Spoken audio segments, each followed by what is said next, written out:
Les animaux disparus ont toujours été fascinants, mais il est vrai que les dinosaures non aviens sont les plus populaires. À travers les années, ce sujet amena quantité de divers débats, et notamment qui était le plus gros, le plus grand, le plus fort de tous les dinosaures carnivores. Pendant ce temps, les mammifères prédateurs reçurent bien moins d'amour, aussi bien de la part des fans que des paléontologues d'ailleurs. Peut-être parce qu'ils nous sont plus familiers, ou qu'ils n'atteignirent jamais les dimensions des dinosaures. De plus, quand finalement le sujet vient sur la table, tout le monde s'empresse de vociférer, souvent sans argument, le nom d'Andrewsarchus. Beaucoup affirment que cette énigmatique créature était le plus gros mammifère carnivore terrestre. Et pourtant, cela semble totalement faux, car de nombreux indices pointent vers un autre animal encore plus énorme, l'Arctotherium. Bien que sa taille exacte ne fût révélée qu'il y a quelques années, cette bête est connue depuis de nombreuses décennies, découverte en Argentine il y a 170 ans. Le premier spécimen découvert n'était pas aussi gros que ceux qui suivront, mais il s'agissait déjà d'un beau bébé. Ce fossile était en excellente condition, permettant aux paléontologues de l'identifier en tant que nouveau genre d'ours. Avec un tel gabarit, il fut nommé Arctotherium, la bête ours. Son nom d'espèce, Bonariense, fait référence à la ville de Buenos Aires, où il fut découvert. Outre son statut d'ours, les zoidaires les paléontologues à le classer au sein des Tremarctinae. Ceci fut grâce à son crâne à l'apparence unique, étant très compact, donnant l'impression d'avoir une petite tête. Il s'agit d'une synapomorphie de cette sous-famille d'ours, et ils furent ainsi surnommés les ours à face courte. À l'heure actuelle, 4 genres furent identifiés, et un genre est toujours parmi nous, le Tremarctos, ou l'ours à lunettes. Et quand je dis ours à face courte, j'imagine que vous pensez tout de suite à l'Arctodus, un ours gigantesque qui régnait sur l'Amérique du Nord au Pléistocène. Et celui-ci participe aussi à la compétition des plus gros mammifères carnivores, car en effet, il était gigantesque, avec des gros mâles pouvant atteindre les 950 kg, soit autant que le plus gros ours polaire connu, et un peu moins que l'Andrewsarchus, celui-ci ayant pesé à peu près 1 tonne. Et vous savez quoi? L'Arctodus était en effet plus gros que l'Arctotherium bonariense, ce dernier ne pesant que dans les 500 kg. Mais notre histoire ne s'arrête pas là, car en 170 ans, d'autres espèces d'Arctotherium furent découvertes, 5 au total, Angustidens, Bonariense, Tarirense, Vestutum et Wingei. Ces 5 espèces étaient bien différentes les unes des autres, n'ayant pas vécu aux mêmes époques et avec des dents bien distinctes. Cependant, la différence la plus flagrante était leur taille, et il y en avait un qui dominait largement les autres, Arctotherium angustidens. Il s'agit désormais de l'espèce la mieux connue, et c'est normal, car cet animal était un véritable titan, bien plus gros que n'importe quel ours connu. À sa découverte, les paléontologues estimèrent que cette espèce aurait pesé entre 410 et 1200 kg. C'est plutôt vague, mais il avait déjà le potentiel pour devenir le plus gros mammifère carnivore terrestre. Cependant, les Tremarctinae, incluant l'ours à lunettes actuel, sont connus pour montrer un haut taux de dimorphisme de taille, en particulier entre les genres, les mâles étant 50% plus gros que les femelles. On peut ainsi en déduire qu'il était de même chez Arctotherium. Ainsi, au cours des décennies qui suivirent, les chercheurs découvrirent des ossements d'Angustidens mâles encore plus énormes, augmentant d'autant plus les estimations de taille maximale. Et ceci atteint son apogée en 2011, quand un nouveau spécimen fut découvert en Argentine, une bête qui battit tous les records.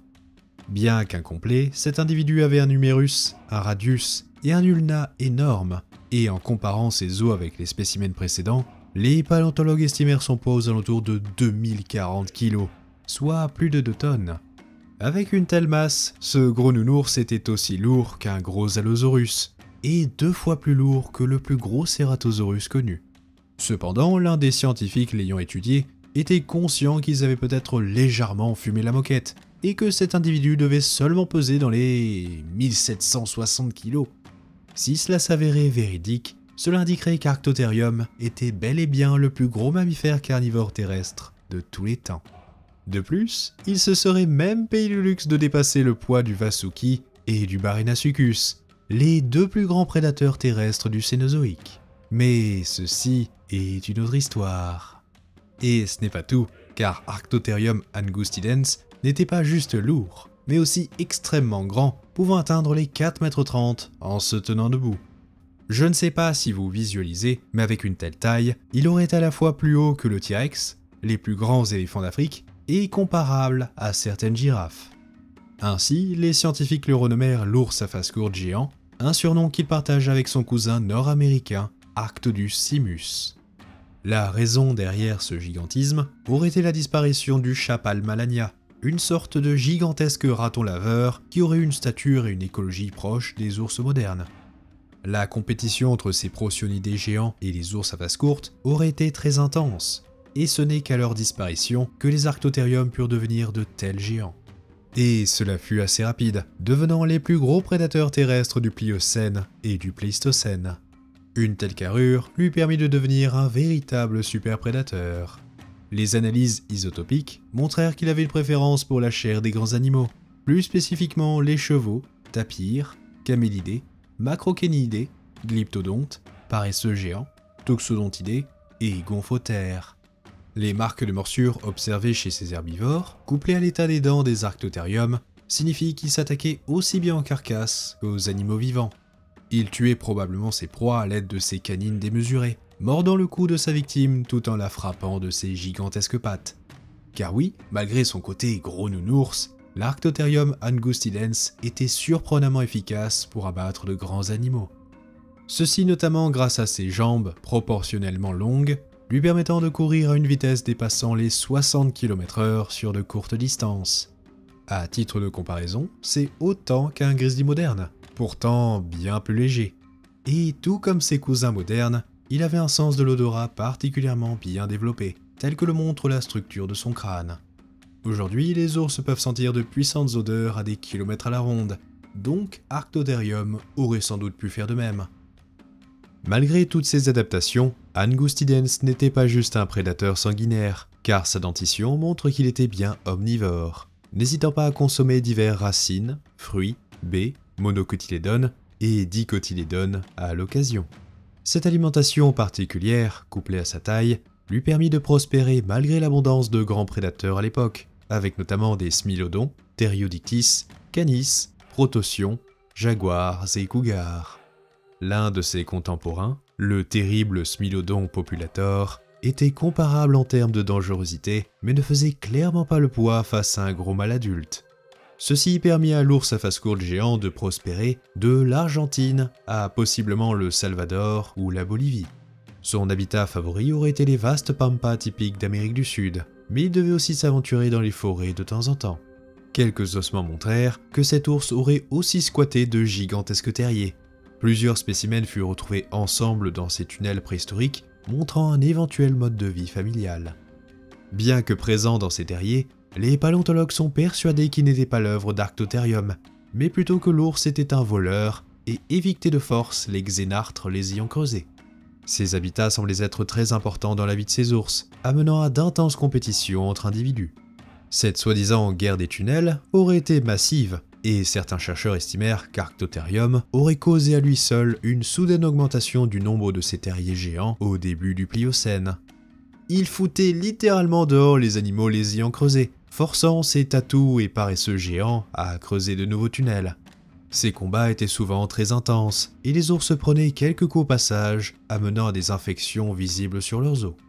Mais cela n'aurait pas été la seule source de conflit, car de nombreuses marques de morsures furent retrouvées sur leurs ossements, indiquant une vie de violence. Certains pensent même que le fort taux de dents brisées chez cet animal serait lié au combat entre individus. Ces affrontements auraient été ainsi l'une des principales causes de mortalité chez les adultes et les subadultes.